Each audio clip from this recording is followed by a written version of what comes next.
I'm Orlando Jones, and I just want you to know that the Moana Nui Podcast will be starting soon. Stay tuned, yo. I'm Veronica Taylor, and from myself and Ash Ketchum, I just want to say, Moana Nui, I choose you!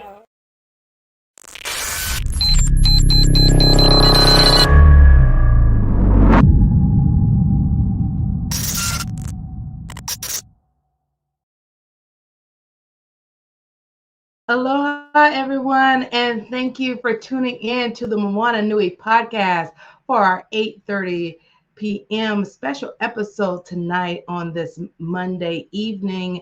We'd like to thank each of you for joining in. For those that are tuning into the Moana Nui Podcast for the first time, I am Dana, the other half of the Moana Nui Podcast.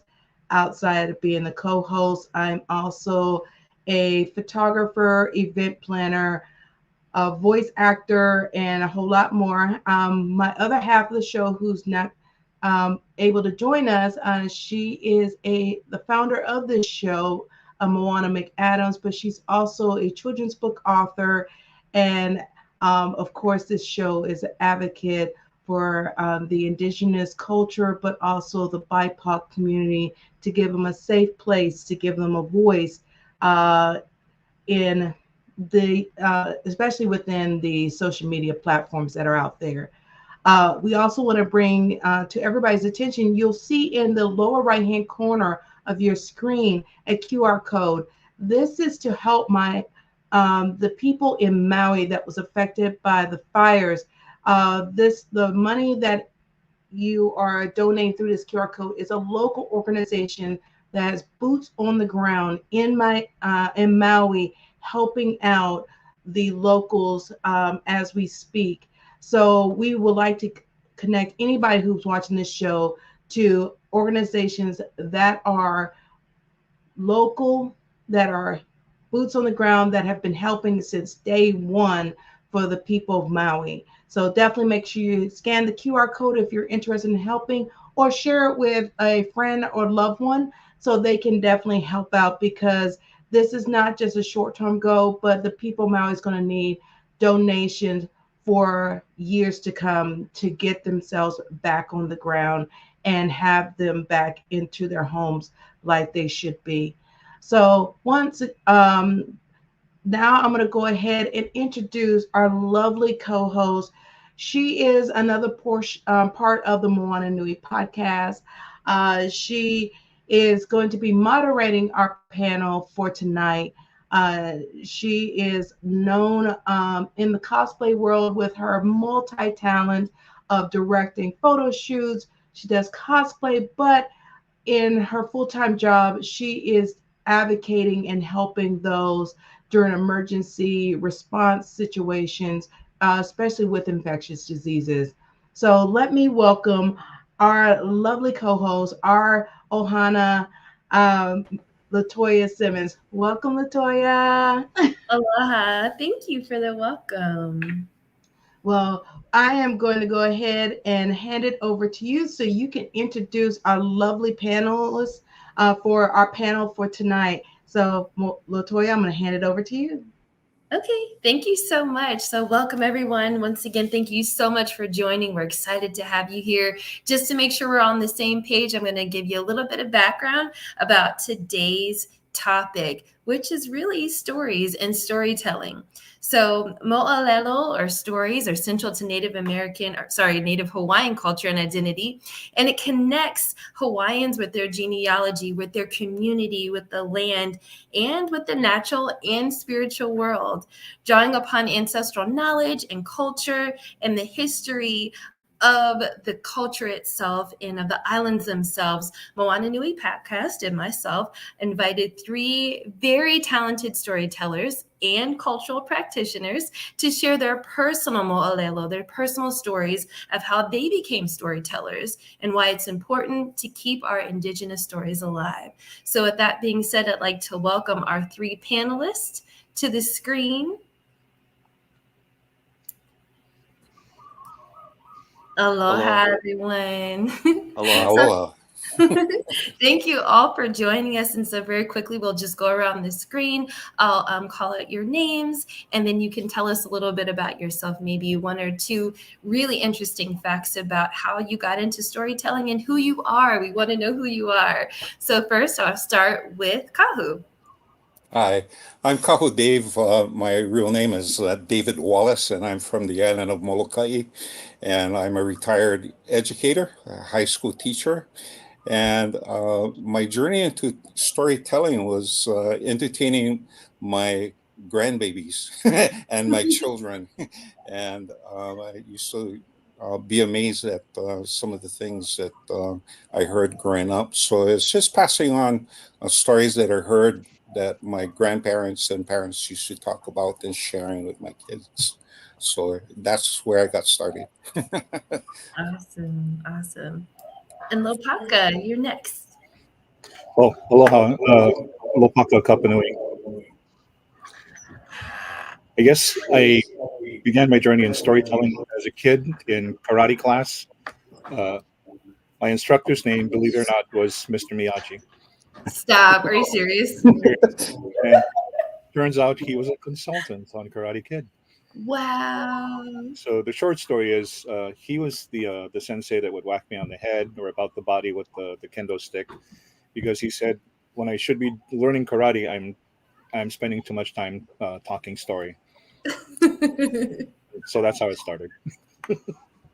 That's a pretty awesome origin story. Paki. Well, for me, storytelling, it's just kind of innate. You know, I'm part Portuguese, so like that in and of itself, right? I mean, it's a natural part of who we are. I mean, if anybody has come from Hawaii, you know, the Portuguese, that's all they do, tell stories. And sorry to say this, but a lot of the stories is really just kind of fabricated and fibs. So there's just a lot of laughter and stuff like that. So, you know, my dad, he's Portuguese. You know, my grandma, she is full Portuguese. So it just, you know, it just kind of happens. But then now coming from the Native Hawaiian side, both my parents are both Native Hawaiian. You know, you hear some of the stories and some of the stuff that, you know, we should be talking about today. Like it translates, right? Because, you know, telling story is not just telling the story, right? I mean, anybody can tell you the story. Anybody can read a book.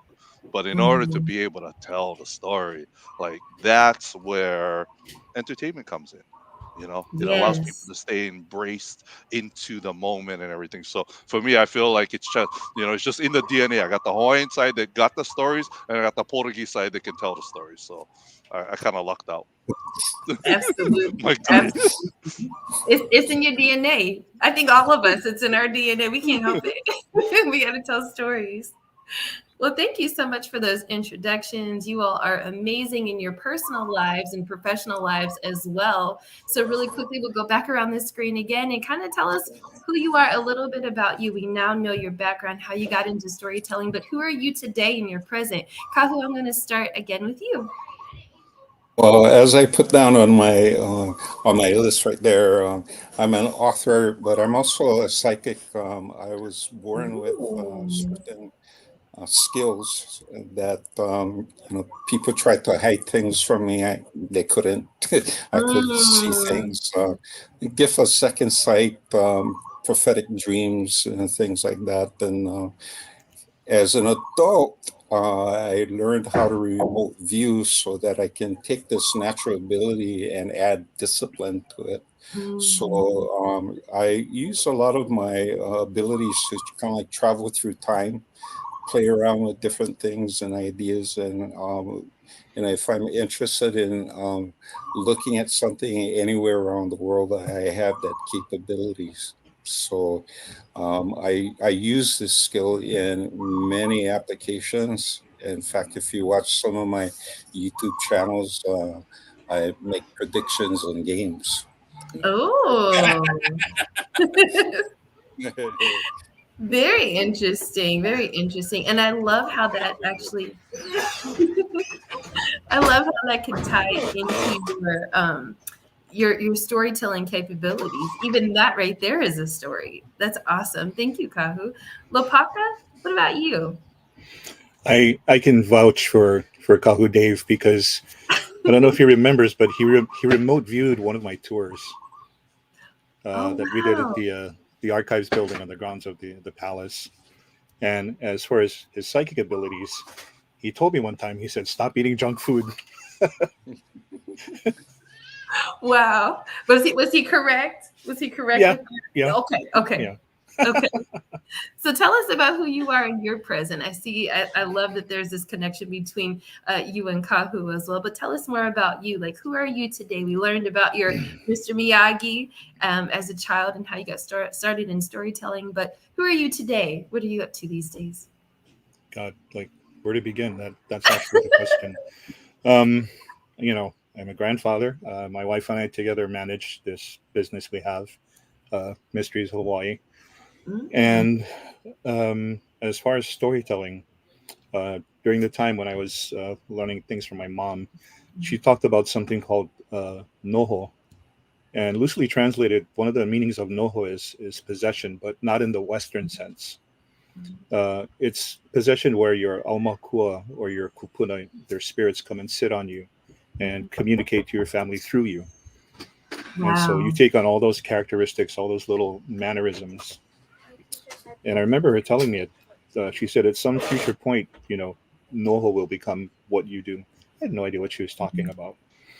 And so in many instances, when I'm in the capacity of telling stories, that's noho. It's channeling, the soul or spirit of the story through myself to the audience.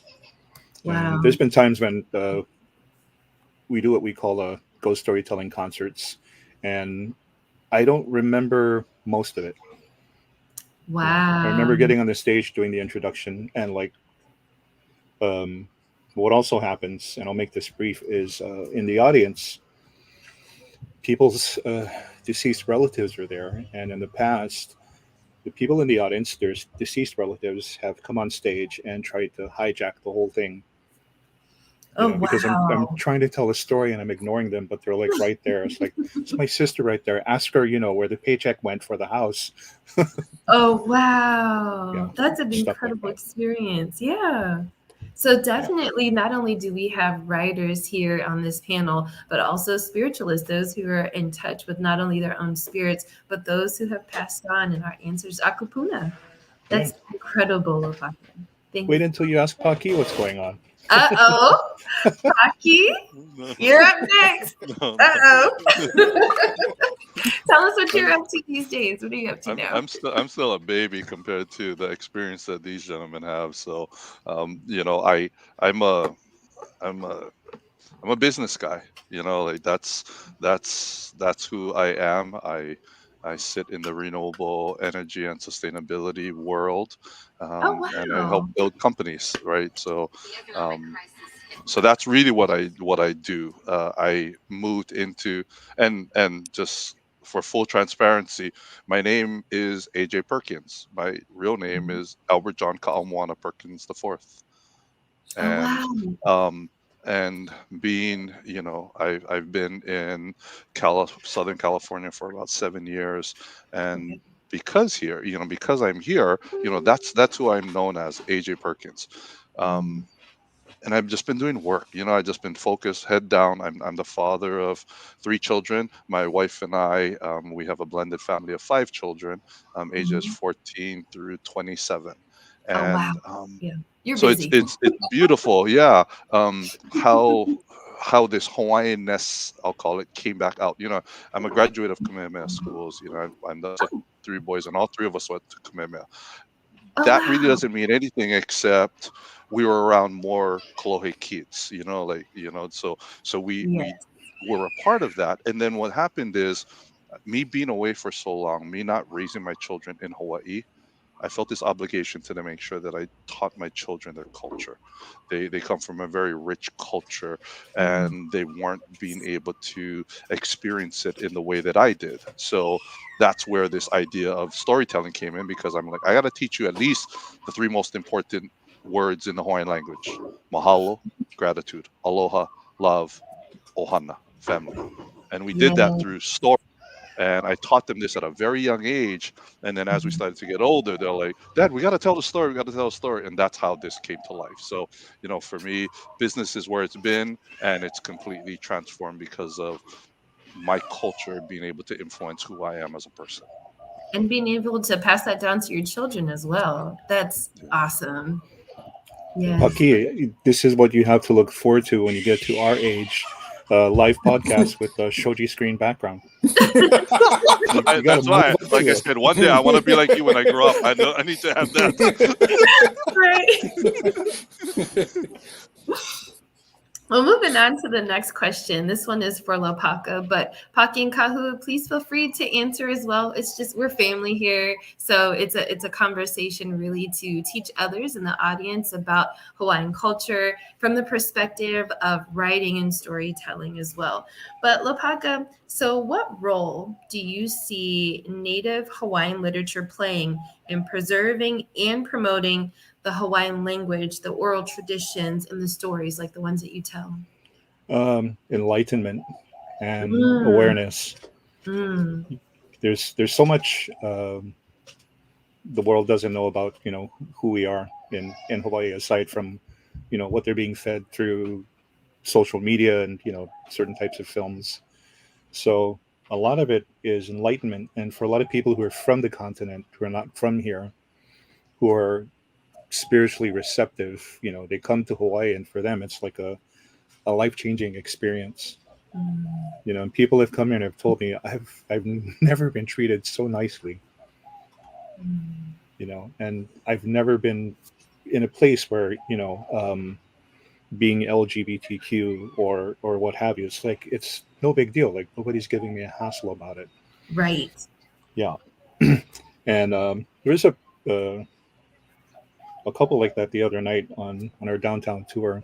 And I jokingly said, I said, we here in Hawaii, when we're looking at stuff like Black Lives Matter, LGBTQ, interracial marriage, we're like, what? Like, nobody cares here.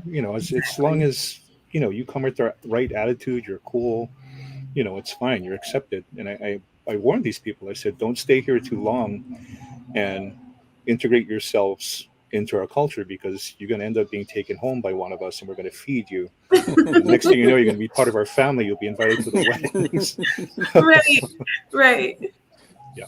And so I think the core of what aloha is, for those who are receptive to it, is what people need to know about, to read about. So books, if I pan the camera this way, my wife will kill me, but you'll see that we have stacks and stacks of books. Wow. And the reason why books are important to my wife and I is because it's visceral. So if Kahu Dave, I buy one of his books, the first thing I do when I open it is I go, I'm trying to get his mana, his essence, and then I want to feel it as I'm reading it. So I not only can read Kahu's stories, but I can immerse myself in those Mo'olelo. So I understand where he's coming from. And Paki's book too. It's very important, very educational.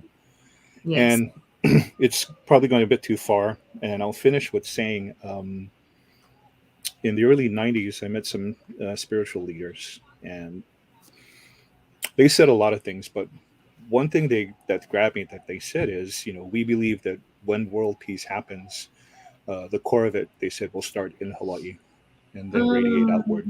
Oh, wow. And they weren't from here, but they said there's something about Hawaii that cannot be found anywhere else in the world. So if world peace begins, it begins here.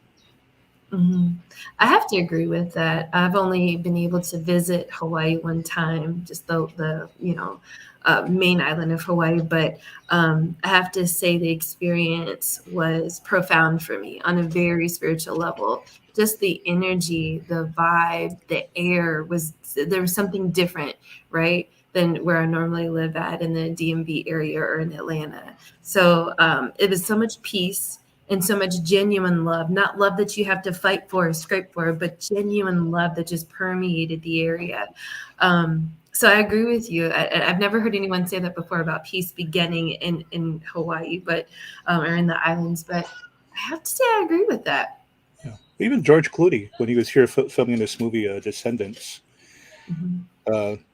I think it was on Entertainment Tonight. They asked him, how's the filming? How do you like it? And he said it's sort of disconcerting because I'm used to all this paparazzi. And he said, we had a break. I jumped in a rent-a-car, went to a McDonald's. And he said he knew that everybody in the McDonald's knew it was him, but nobody bothered him. Oh, Like, wow. they gave him his space. He's like, he said, I couldn't get used to that.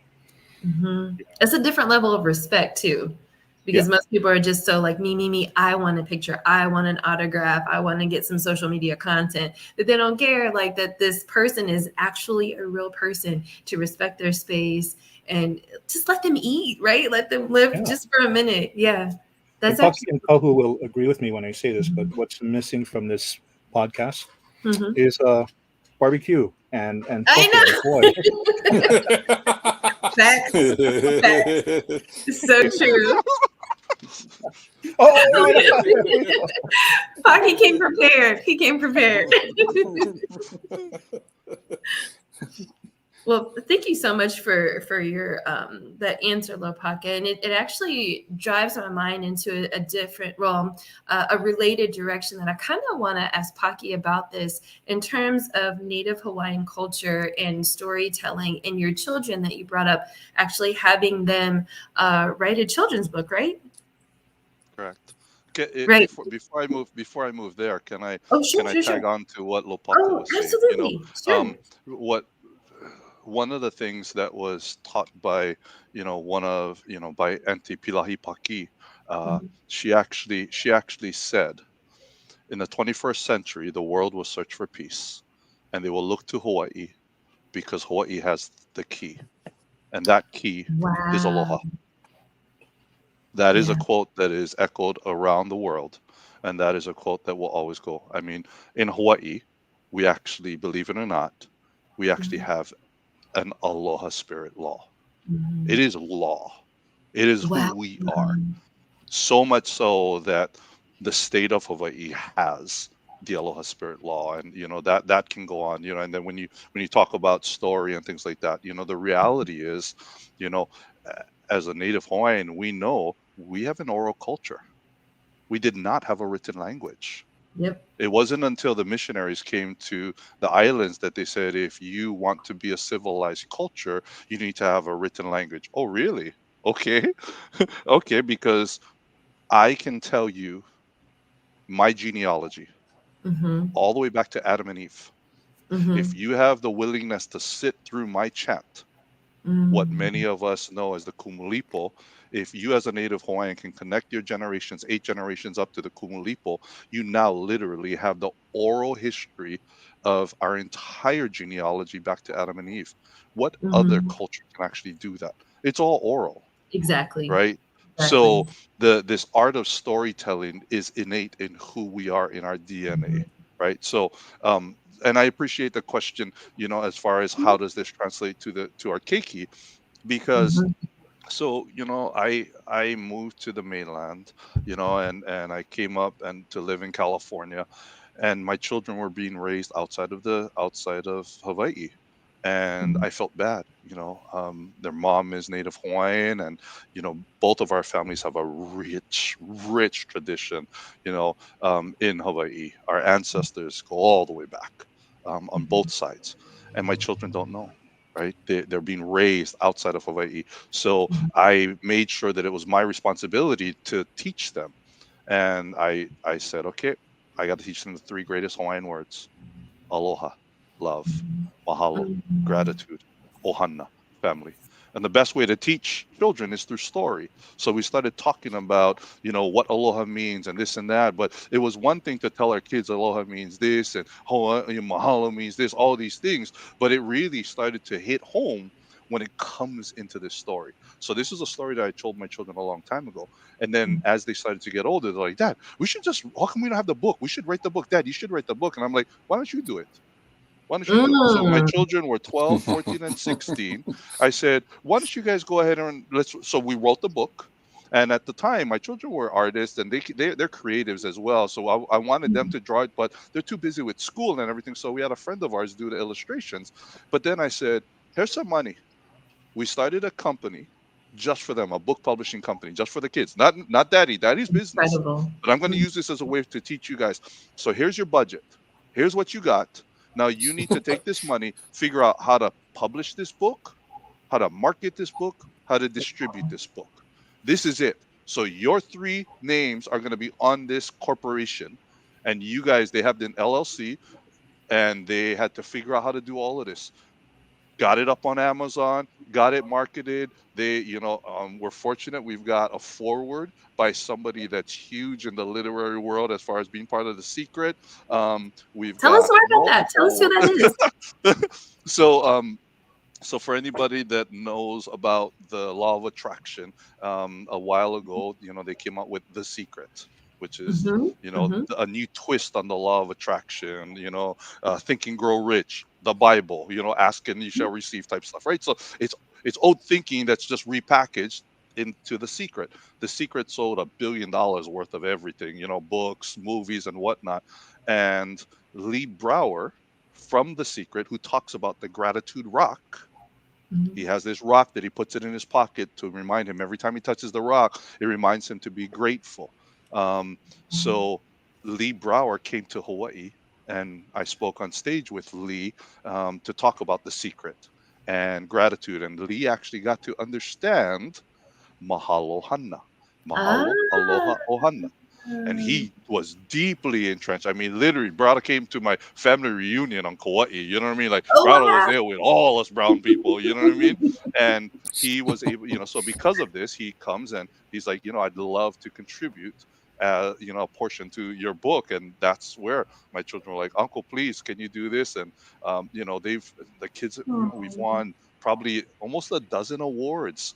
And my kids, they don't care, like we got all these awards and everything. And I was like, that's okay, baby. We still poor. You know what I mean? We descended from kings and queens, but we still poor. It's okay. The rich in spirit. The rich in spirit. That's it, baby.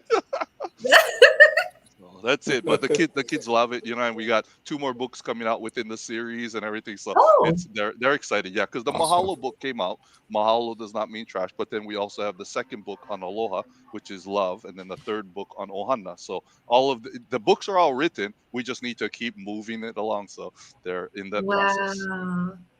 Paki, that's incredible. So what I'm hearing you say is not only are you keeping stories alive and through your children, but you're teaching children your children's skills. You said at the beginning you're kind of a business guy, and I'm like, I hear it all through there, and I see it all through there. You're teaching your children how to own a business, how to market, all these different skills that they could learn before they're adults. That if they'd like to go into business or any other form of work, they have these talents already.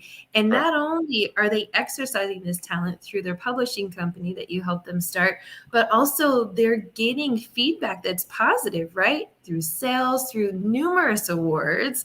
So they can see how all of this gratitude and walking in purpose and listening to your parent and having your ancestors kind of be channeled through these ideas is so powerful and so impactful.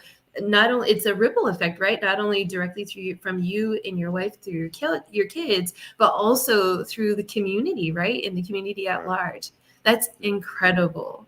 So shout out to you for great parenting, you and your wife. That's where all the parents are listening. Stand on the shoulders of giants. Stand on the shoulders of giants. It's definitely not. It's definitely not us. Right, absolutely. I totally agree with you. In that vein, you made a point that I love. You said the best way to teach children is through story, right? It's absolutely true. Stories, dance, visuals, music, right? So Kahu Dave, I want to talk to you a little bit more. I remember there's a connection there. I remember at the very beginning, you mentioned that a lot of the stories that you tell now or that you've told were from when you were little, right? So can you tell us about some of the stories that you maybe were some of your favorites growing up, or some of the ones that you find are crowd favorites that actually are sort of weaving in that traditional Hawaiian cultural element into sort of this contemporary time that we're living in? Can you tell us a little bit about those? Sure. In fact, the whole, new series that I have on Kindle Villa, the Hawaiian Shapeshifter, is actually based on a tradition within my family, my grandmother's family, that we have a story where our ancestor is actually a kupua. And a kupua is kind of like a shapeshifter that came from Tahiti. And he left Tahiti and carrying his sisters on his back. And he swam as an eel. Okay, so when he jumped inside the water, he turned into an eel, and he swam all the way here to Hawaii. And when he came to Hawaii, the people that he met were at peace. This is before you had the war. In fact, according to the Moʻolelo passed on, is that the people didn't even have weapons, you know, and so they didn't know what war was, but there was a lot of food, and so this was a really rich place. So because this ancestor saved the family line, in fact, him and his two sisters were the only two that survived this puhi, and we know his name, but it's sacred to our family. This puhi became our family aumakua. Wow. And so this is the background for and the reason for me writing the story about shapeshifters, because that's only one side of the family, the puhi. On the other side, so we have the tiger shark, you know, which is an aumakua, a specific tiger shark. And so that's what I'm writing this story about. In fact, I'm weaving some of the moʻolelo that was passed on to me into the story, the background and the history, and some of the things that they do. So that's how I am kind of like uniting. And the setting for the story occurs in modern times. So, like if the kupua traditions and aumakua traditions and shapeshifting actually made it to modern times. So, that's what I'm writing about. That's incredible. Okay, Kahude, listen, I'm a visual person. Maybe some of our viewers are also visual as well. But as you're telling this story, I'm getting visuals in my mind, and I could see a movie. I could see a mini series. That could be incredible. Yeah, so far it's been pretty good, but you know, we're on, I think, our 12th episode. Oh, wow. Okay. So not all of them are published yet. I have to have it edited before I release it. Sure. So Yeah. these episodes, are they on YouTube live, or do we have to wait for them They're to on the series? they're on Kindle Vella. Oh, And Kindle Vella. Okay. yeah, Kindle Vella.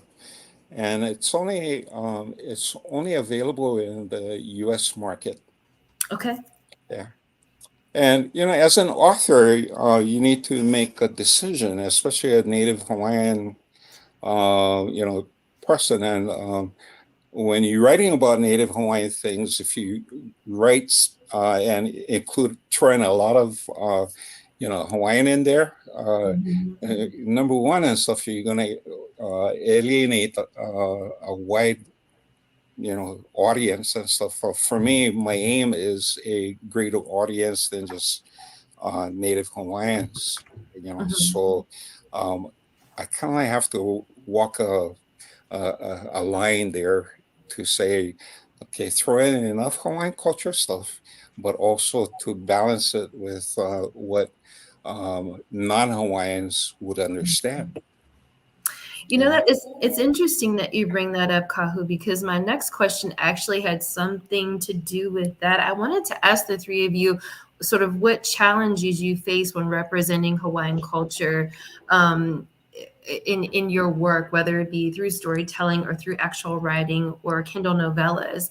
And Kahu, Dave, you spoke on that a little bit, but can you elaborate a little bit more? And then Lopaka and Paki sort of share your experiences as well.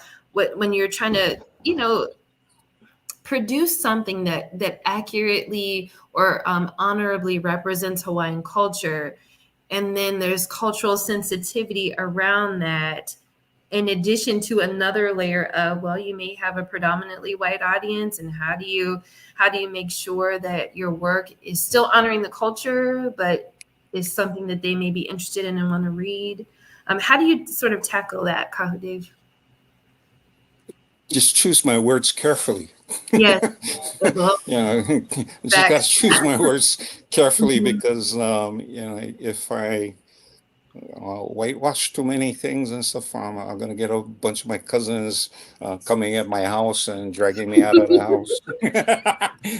But it's just choosing your words carefully. Like sometimes I'll make a reference to a chant that I will use, but I use only a beginning, so those in the know will know. But those in the know will know what I'm talking about. Those of that don't know, they'll read it over and say, "Oh, okay, that's all he said," know. And so you just gotta be. It's kind of like tap dancing around something. So I'm hearing that you're creative about it, right? You're still honoring the culture. So there's no part of your storytelling where you dishonor the culture. You still honor it, right? But you do so with a creative approach.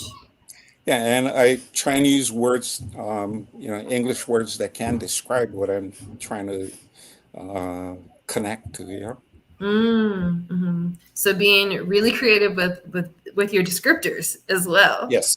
Yeah. Yes. Awesome. Lopaka, how about you?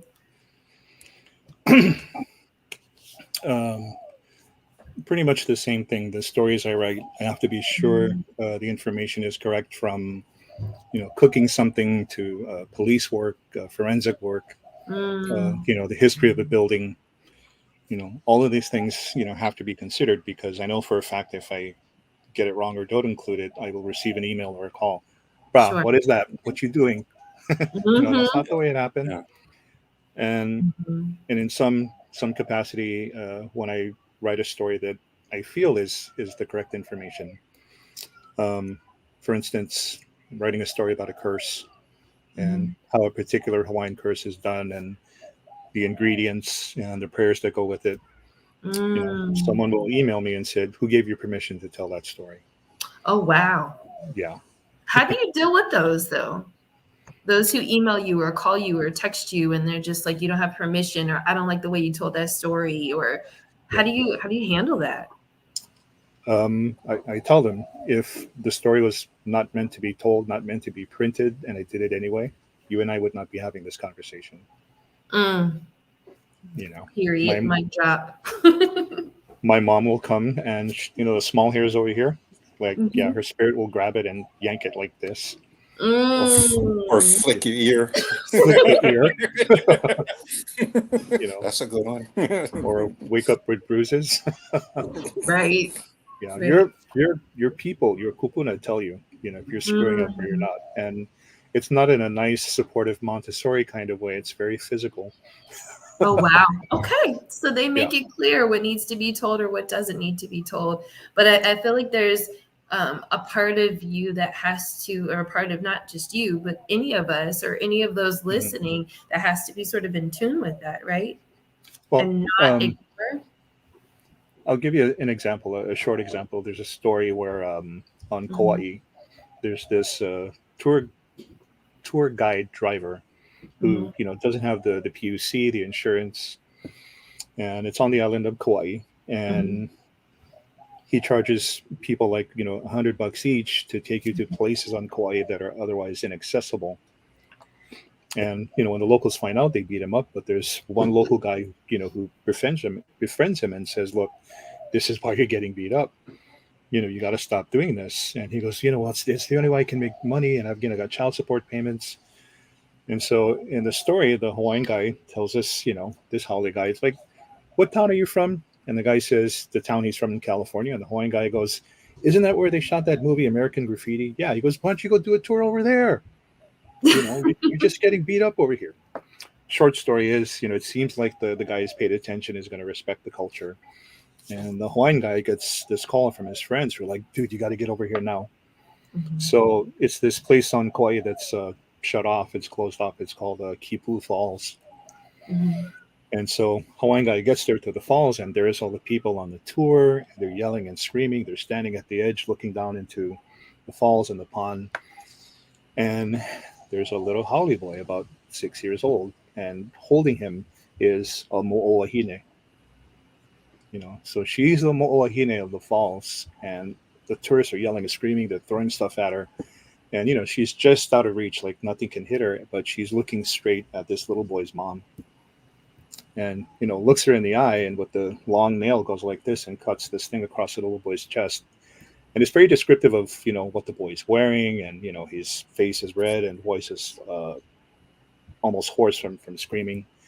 And as they're all vilifying her, throwing stuff at her, swearing at her, the mo'olahine just holding on to the little haole boy slowly sinks into the pond. Oh. And I got calls, you can't do that. You can't kill a little boy. It's like, I didn't do it. Exactly. But for me, that's an example of things you have to respect. And you can't do things like that for money, because this is the result. Right. It's a bit extreme, but for me, that's my stance. That's my way of saying it's the reason why places are closed off, why there's signs that say kapu, don't enter. But for some reason, certain people from the continent and around the world feel, well, I'm from the States and this is Hawaii. It's a third world country, so that doesn't apply to me. I'm going to go into the temple of human sacrifice. I'm going to jump in a Queen's bath and maybe not drown today. Kind of like a colonizer's mentality. I want to, even if there's a sign that says no, I still want to explore it. Yeah, well, the haole guy, the tour driver, the Hawaiian guy's like screaming at him, "What the hell are you doing?" He's like, and people on his tour bus are, they're now beating him up, and he says, I wasn't going to do it. I wasn't. I really wasn't. But these people approach me, and they're from Texas, and they're rich, and they paid me in cash, $300 each. So there's no way I could turn it down, and that's what happened. All for money, right? Yeah. And that's based on actual things that do happen. There's some people in the tour industry who are a bit nefarious, and visitors from this continent will say, "Hey, we know according to the brochure we're not going to go there, but listen, we kind of found out your kid is having trouble with the tuition payments, so let us help you out. Just do this and we'll help you out." Yeah. Well, thank you for that, Lopaka. Paki, I saw you unmuted your mic, and I wanted to give you some time to add in as well. What are some of the challenges that you faced, or maybe that your children even face, when trying to honor Hawaiian culture, but still pushing out their book? I guess a lot of it is, your target market, right? I mean, from a business perspective, business always has to look at who's your target, right? And honestly, I wasn't targeting Hawaiians. Hawaiians don't need to learn what mahalo, aloha, and ohana means. We don't need to know. We don't need to know that stuff. Thanks. My target market was, the visitor market, right? I mean, I literally sat there and asked my kids, "What are we doing this for? Are we doing this to make money? If we are, Daddy knows how to make money." And they said, "No, Dad, we got to teach people about our culture. We got to teach people about these values." And I'm like, "So it's not about money. It's about distribution. It's about making sure that more people can learn these stories. So then why don't we give the book away?" Well, because there's no value to that. How can we help? Right? So you start understanding all this stuff. Now, as it relates to your question about how does this balance come in, it really comes in because for us, we have to look at it saying, how do we properly teach the Hawaiian values? Right? Because we could have easily sat there and said, mahalo means thank you. And these are all the gratitude things, and talk about this, and right. I mean, we could have taught the what the literal translation of mahalo means, right? The ho'opukaku, right? But then we also but what we did was we went a little deeper into the kauna, the symbolic side of it, and then we went even a little deeper than that, which is the noahuna, which is, the spiritual essence of it, right? Yes. So, Yes. within almost all of our Hawaiian language, we've got 3 meanings to every syllable that's uttered, right? So we had to look at this and say, it's more than teaching about mahalo means gratitude. But who tells the story best? And that's why in this story, we actually use Pupu. Why? Because first of all, Pupu is the one who taught my keiki this, right? Grandma was the one who taught my grandchildren this. So in the story, that's the one who's passing down. Dad is telling you mahalo means thank you. This daddy's hauli, right? But then Pupu is telling you mahalo means I'm honored to be in the presence of your divine breath, right? That's the kauna. That's the whole pukaku. So, at the end of the day, we're, my children's goal, honestly, is come out with all 3 books, Mahalo, Aloha, and Ohana, and put them on Hawaiian Airlines. That's it. That's it. Amazon is cool. We making money, we selling on Amazon, but for them, they're sitting there saying, this book needs to be on every flight that comes in and out of Hawaii, because every grandma that comes to visit Hawaii, when they leave, they should go to the ABC store and buy 50 books for all their grandchildren and cousins and everything, because that's it, right? So Hawaiian Airlines should be. So, and the other part of it too is the reality is, if we put these types of books, like this book that the children are writing, right? If we put this book on Mahalo, Aloha, and Ohana, we create a better visitor. Can you imagine what these visitors will be like when they come into Hawaii and they actually say aloha, right? They're not going to these shows and saying aloha, right? They're actually coming in saying, when they hear a Hawaiian tell you mahalo, they better know there's a connection. There's a connection. When a Hawaiian tells you mahalo, there's this connection. You and I are now connected. If you cannot accept that connection, if you cannot accept that commitment, then just say thanks. That's simple. You know what I mean? So that's the whole, balance. And for us, our target market truly is the visitor, but educating the visitor on the beautiful language that we have. Wow. That's incredible. Oh, go ahead. Is someone saying something? Okay. That's incredible, Paki. Thank you so much for that perspective, and for talking about the target audience not being Native Hawaiian. They already know, but teaching those who are coming in so that you could maybe make a difference in the visitor types, right? Or not just the visitor type, but in the mindset and how they treat the land while they're there, how they treat each other, how they treat the people, especially the natives. That's incredible, and it has a huge ripple effect. So kudos to you for that mindset and for that perspective. That's incredible. Let's see. Lopaka, I have one more question for you. I know that you mentioned that you and your wife have a business, and I want to hear a little bit more about this business and how specific Hawaiian places or landmarks have found their way into your storytelling. So the business is called Mysteries of Hawaii. Originally, it was called Chicken Skin, and it was started by my late boss and mentor, Glenn Grant, who started the first ghost tour here in 1974. And so, when it fell into my lap, of course, a lot of Mo'olelo Hawaii was integrated. And so since COVID, the places we can go to are now limited because everything is closed down. But before that, the places we would go to, like the Pohukaina Mound on the grounds of the Iolani Palace, where, the Hawaiian royalty were buried until they were moved, I think, in 1865. Places like Kane'ilio Point in Waianae at Puakai Bay, Ku'ilioloa Heiau, in an old navigational heiau. And, places like that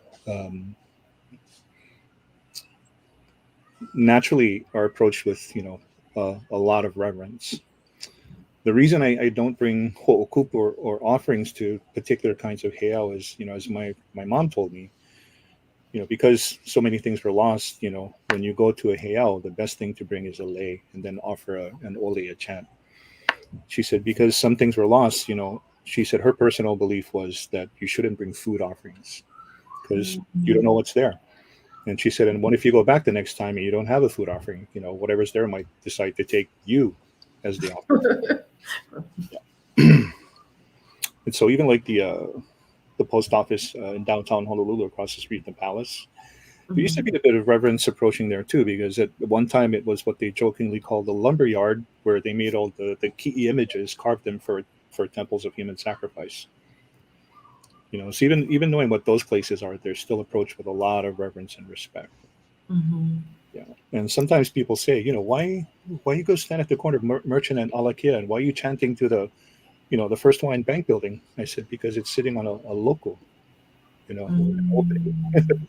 So even though physically you have this modern day, edifice, what's there did not go away. It's still there. Yeah. So, I guess long story short for me, the big thing is announcing your intentions, who you are. Some instances you have to go back, a couple generations to your genealogy.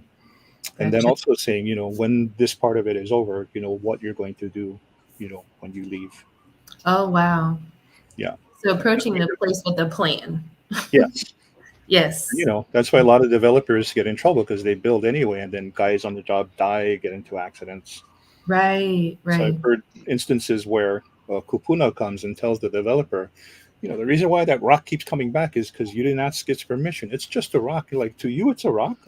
But if you don't ask permission from that pohaku, more of these guys are going to get hurt. People are going to die. Wow. And in a lot of instances, the developer from the continent has to go over there and say, well, I'm so-and-so from Texas. We immigrated from so-and-so. Then the project goes through. Wow. And you've experienced these types of things happening or seen or heard? I mean, I've been there when it's happened. I have connections for big boss people in construction, who send me photographs and videos, and I'm like, don't send those to me. But it's simple. And I guess that's the other thing people from the continent, we want them to know is, it may seem like nothing to you, but in Hawaii, asking permission is very, very important. Wow. Thank you so much for sharing that. And also thank you so much for being a conduit, sort of that between not only the spiritual realm and our ancestors, but also those who are in the present, aka in the example that you gave, the construction workers who don't understand intention, who don't understand asking permission and gratitude, right?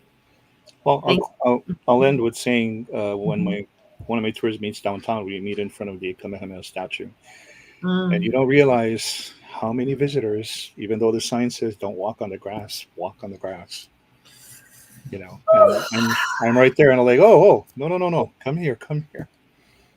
Oh, but I didn't see the sign. It's like, yes, you did. I saw you read the sign. You looked at the sign. Yeah. And that's the otherwise I'm a really mellow guy. I think I'm cool, but for that one thing, I'm a hard ass. You gotta be. Anybody walk on the grass through the Kamehameha statue. Or else your ancestors, your mom will come and flick your ear and get you there. Or worse, right? I'll get some sort of strange rash. Right. And you'd be like, oh man, I know what this is from. So Kahu Dave, I'll shift over to you, kind of keeping along with the spiritual sort of aspect of things. Are there any authors or storytellers or even ancestors from the past who have particularly influenced your work? And if so, who were they and how did they influence your work? Actually, the person that influenced my work is actually my grandma. on my dad's side, and not only my grandma but the entire family, my aunties and my dad. When we used to have parties at our house, they used to meet inside the parlor, and all of these old folks used to get together, and I'm hiding in the back of the couch and listening to the stories that they're telling, and they're fascinating. And they're speaking Hawaiian, but I'm picking up different things here and there. But then, if I don't understand something when the party's over, I go in and ask my dad to say, "Well, what were you folks talking about? This big, puhi or incident that happened with the family?" Like my grandparents were transplants from the island of Maui to Molokai. And so when they came to Molokai, there was a lot of spirit activity happening inside the community. The Oh, Lapu Lapu wow. Kolohe, Lapu Lapu Kolohe, that was making people go kind of crazy and haunting things, moving things around, and causing problems with people. The place was a desert, was dry, so these people had to be really, call upon the ancestors to come, and that's what they did. And those are the stories that my grandparents and my parents were talking about. Who were those individuals that called down the rain for a Mm, holy? How did they do it? And so it was the entire family getting together and trusting in their faith and in God that the rain would come. And one day, after fasting for several days, a cloud came. It started off as a small little cloud and started growing and growing until it filled up the sky, uh, filled up the horizon. From a white cloud, it turned gray, and then the rain came. wow. And so, that's the kind of stories that they were telling about. And for me, sitting and listening to that, it says, "Wow, my family, they're spooky." you know, but they have the faith, and they have Yeah. faith in themselves and the ancestors that what they want or what they need will be provided. Yeah. So, Mm, and that's basically where I got the love for listening to people telling stories, mhm, oral mhm, traditions. mhm. Awesome. Well, thank you for sharing that story in particular. And I know you said that you were like, oh, my family's a little spooky, but I also hear from this story that your family is spiritually and divinely impacted and carrying that on, which is so powerful. And it's a part of our human experience, I think, that isn't touched on enough in the current society that we live in as a whole, right? But Hawaiian tradition and culture and spirituality is continuing to keep that alive.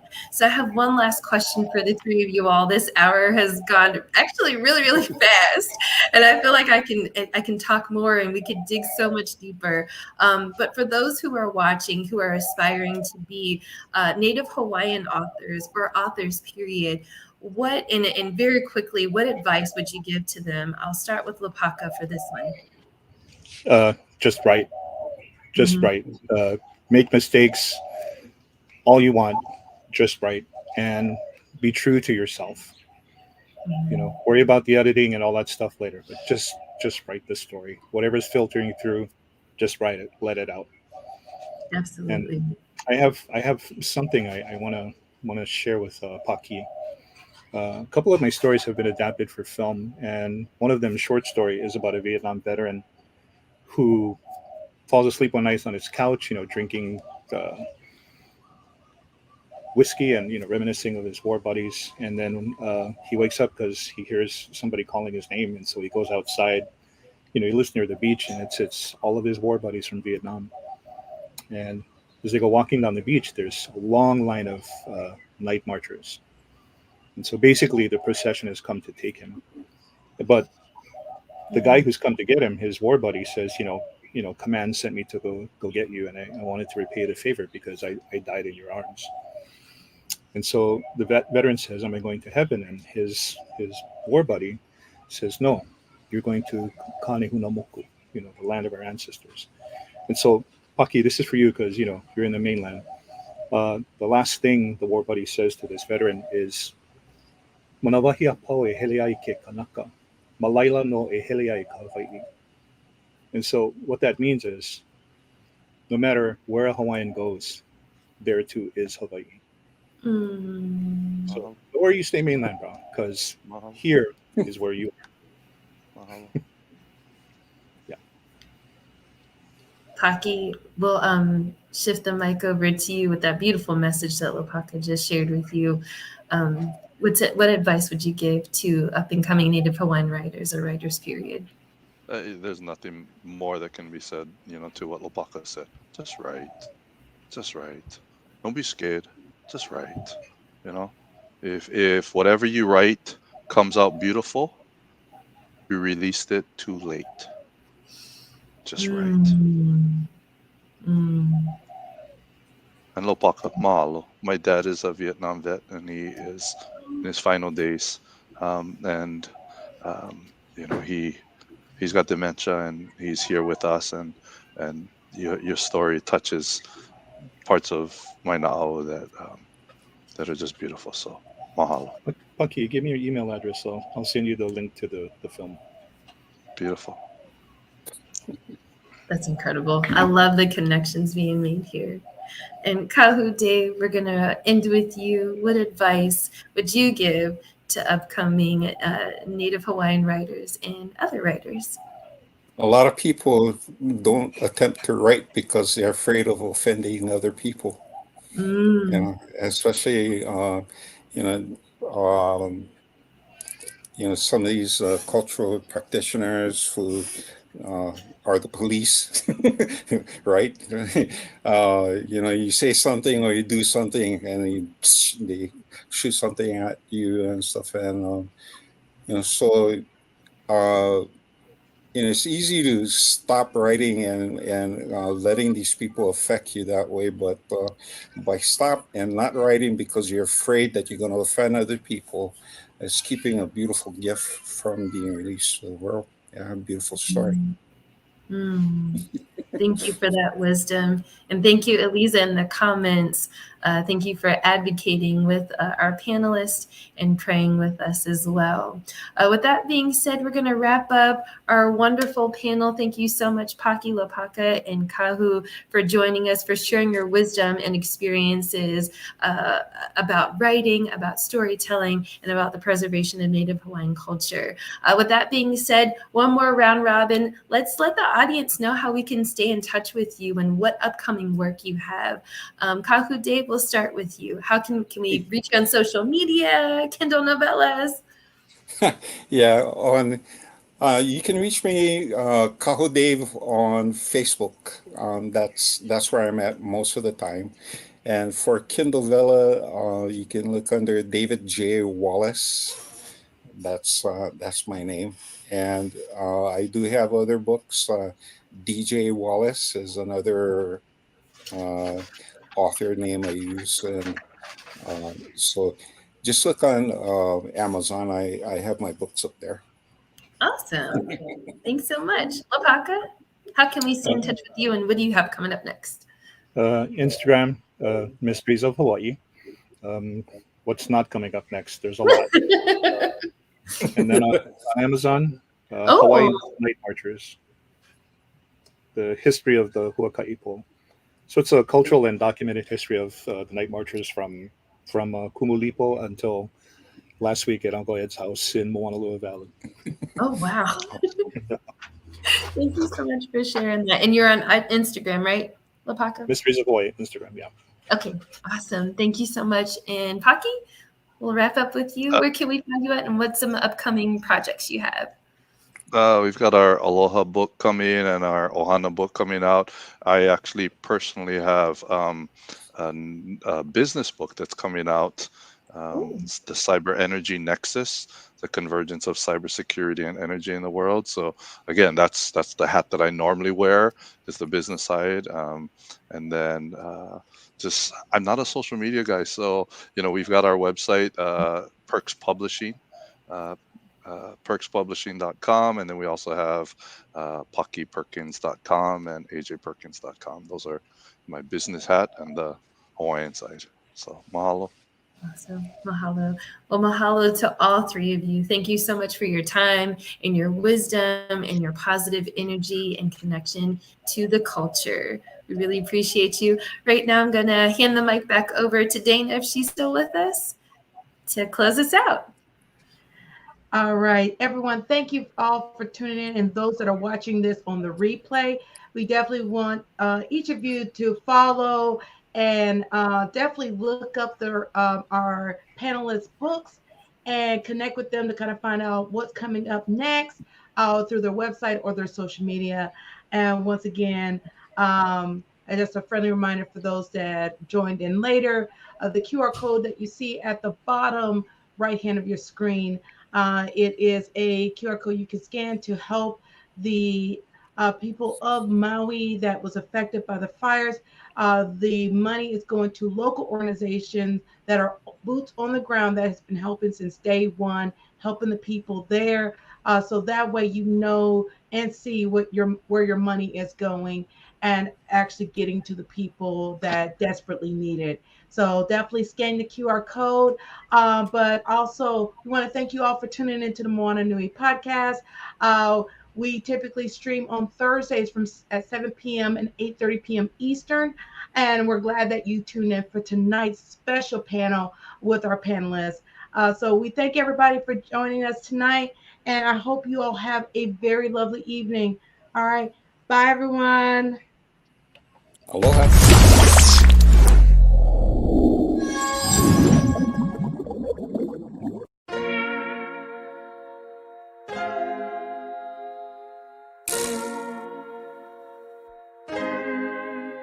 So many stories left to tell, even if we have to ourselves. Can't keep history on the shelf. If we won't tell it, we will. If this the land of the free, it was a freedom then. When they annexed Hawaii and called it Cedar Lands, without any type of payment and no signing off. Called themselves the Republic in 1894.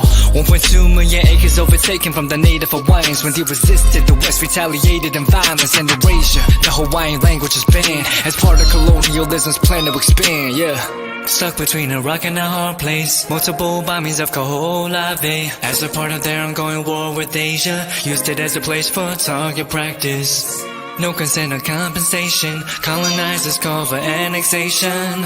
The work of all the locals. School will never let you know. So many stories left to tell, even if we have to ourselves. Can't keep history on the shelf. If we won't tell it, we will. Too many stories left to tell, even if we have to ourselves. Can't keep history on the shelf. If we won't tell it, we will. We will. So if you put Hawaii into perspective, well, Black and Asian history is interconnected. Considering the fight with the Pacific, then of course, versus Asia, they was treated as a middleman for war, but didn't let the Western colorism run its course, cause dark skin was a sign of dignity to core. The land was taken in the name of capitalism, when prior to it was an actual kingdom. Clap back at the system. Stuck between a rock and a hard place. Multiple bombings of Kaho'olawe. As a part of their ongoing war with Asia, used it as a place for target practice.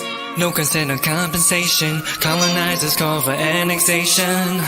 The work of all the locals. School will never let you know. So many stories left to tell, even if we have to ourselves. Can't keep history on the shelf. If we won't tell it, we will. Too many stories left to tell, even if we have to ourselves. Can't keep history on the shelf. If we won't tell it, we will. So many stories left to tell, even if we have to ourselves. Can't keep history on the shelf. If we won't tell it, we will. Too many stories left to tell, even if we have to ourselves. Can't keep history on the shelf. If we won't tell it, we will. We will.